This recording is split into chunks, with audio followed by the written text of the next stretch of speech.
రొయ్యల చేపల మేతల ధరలను తగ్గించి రొయ్యల కౌంట్ ధరలను పెంచాలని డిమాండ్ చేస్తూ ఆంధ్రప్రదేశ్ రైతు సంఘం, ఆంధ్రప్రదేశ్ ఆక్వా రైతు సంఘం ఆధ్వర్యంలో స్థానిక ఆక్వా రైతులు సోమవారం వేములదేవి గొందుమూల సెంటర్లో నిరసన తెలిపారు. ఈ సందర్భంగా ఆక్వా రైతుల సంఘ రాష్ట్ర కన్వీనర్ బి బలరాం మాట్లాడుతూ కంపెనీలు రొయ్యలు చేపల మేత ధరలను టన్నుకు అదనంగా 12 నుండి 15 వేలకు పెంచడం దారుణమని అన్నారు. మేతల ధరలను నియంత్రించడంలో కేంద్ర రాష్ట్ర ప్రభుత్వాలు పూర్తిగా విఫలమయ్యాయని విమర్శించారు. రొయ్యల కౌంట్ ధరలు 20 సంవత్సరాల క్రితం ఎలా ఉన్నాయో ప్రస్తుతం కూడా అవే ధరలు కొనసాగుతున్నాయని గుర్తు చేశారు. విద్యుత్ సబ్సిడీ సరిగా అందకపోవడం, విద్యుత్ కోతల వల్ల ఆక్వా రైతులు తీవ్రంగా నష్టపోతున్నారని ఆవేదన వ్యక్తం చేశారు. రొయ్యల మేతల కంపెనీలు, రొయ్యల ఎగుమతిదారులు తమ లాభాల కోసం రైతులను అడ్డివిరుస్తుంటే ప్రభుత్వాలు గుడ్లప్పెగించి చూడటం సిగ్గుచేటని అన్నారు. ఆక్వా ఉత్పత్తుల ఎగుమతుల వల్ల ప్రభుత్వానికి ప్రతి ఏటా కోట్లాది రూపాయల విదేశీ మారకద్రవ్యం వస్తుందని తెలిపారు. ప్రభుత్వం స్పందించకపోతే రైతులను, రైతు సంఘాలను ఏకం చేసి ఆందోళన ఉధృతం చేస్తామని హెచ్చరించారు. కార్యక్రమంలో వ్యవసాయ కార్మిక సంఘం జిల్లా ఉపాధ్యక్షులు కౌరు పెద్దిరాజు, మత్స్య కార్మిక సంఘ జిల్లా కన్వీనర్ జల్లి రామ్మోహన్ రావు, సిఐటియు జిల్లా ఉపాధ్యక్షులు తెల్గంశెట్టి సత్యనారాయణ, రైతు సంఘ మండల కార్యదర్శి గుత్తుల శ్రీరామచంద్రుడు, ఆక్వా రైతులు తుమ్మ సూర్యనారాయణ, బొక్క గణేశ్వరరావు, కౌరు రామారావు, అడ్డాల సత్యనారాయణ, గొబ్బల నాగేశ్వరరావు, తుమ్మ ఏడుకొండలు తదితరులు పాల్గొన్నారు. రాష్ట్ర ప్రభుత్వం ఫీడ్ ధరలు తగ్గించేలాగా చర్యలు తీసుకోవాలని డిమాండ్ చేస్తున్నాం. అలాగే తౌడు ధరలు కూడా పెరిగిపోయినాయి. ఆ తౌడు ధరలు కూడా తగ్గించేలా చర్యలు తీసుకోవాలని కోరుతున్నాం.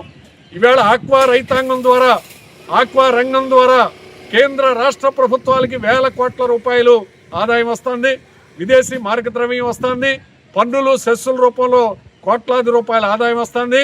కానీ ఆక్వా రైతులను మాత్రం ప్రభుత్వాలు పట్టించుకోవట్లేదు, కష్టాల్లోకి నష్టాల్లోకి నెట్టేస్తున్నాయి. ఇప్పటికైనా సరే ప్రభుత్వాలు పట్టించుకోవాలని కోరుతున్నాం. మేతల ధరల్ని తక్షణం తగ్గించాలని కోరుతున్నాం.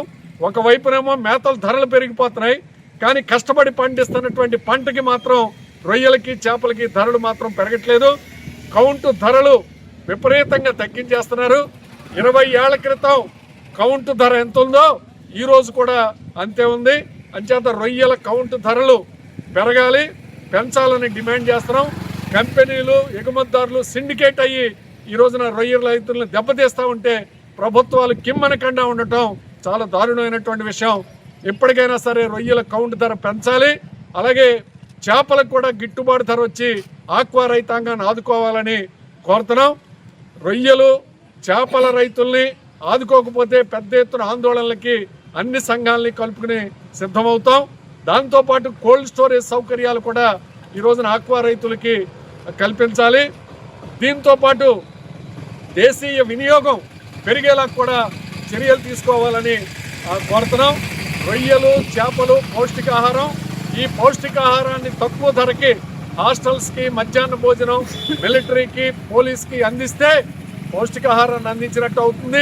తగ్గించాలి పెంచిన రేట్లు వెంటనే, తగ్గించాలి పెంచిన రేట్లు వెంటనే, పట్టించుకోవాలి ప్రభుత్వం వెంటనే, పట్టించుకోవాలి ప్రభుత్వం వెంటనే, ఆదుకోవాలి ఆక్వా రైతులను, ఆదుకోవాలి ఆక్వా రైతులను, ఆదుకోవాలి ఆక్వా రైతులను, ఆదుకోవాలి ఆక్వా రైతులను. విద్యుత్ రాయితీ అమలు చేయాలి, విద్యుత్ రాయితీ అమలు చేయాలి, ఫీడ్ ధరలు తగ్గించాలి, రొయ్యల కౌంట్ ధర పెంచాలి, చేపల ధర పెంచాలి, కోల్డ్ స్టోరేజ్ సౌకర్యం కల్పించాలి, కోల్డ్ స్టోరేజ్ సౌకర్యం కల్పించాలి, కరెంటు కోతలు లేకుండా చూడాలి, ఆక్వా రైతులకు కరెంట్ రాయితీ అమలు చేయాలి, ఆక్వా రైతులను ఆదుకోవాలి, ఆక్వా రైతులను ఆదుకోవాలి.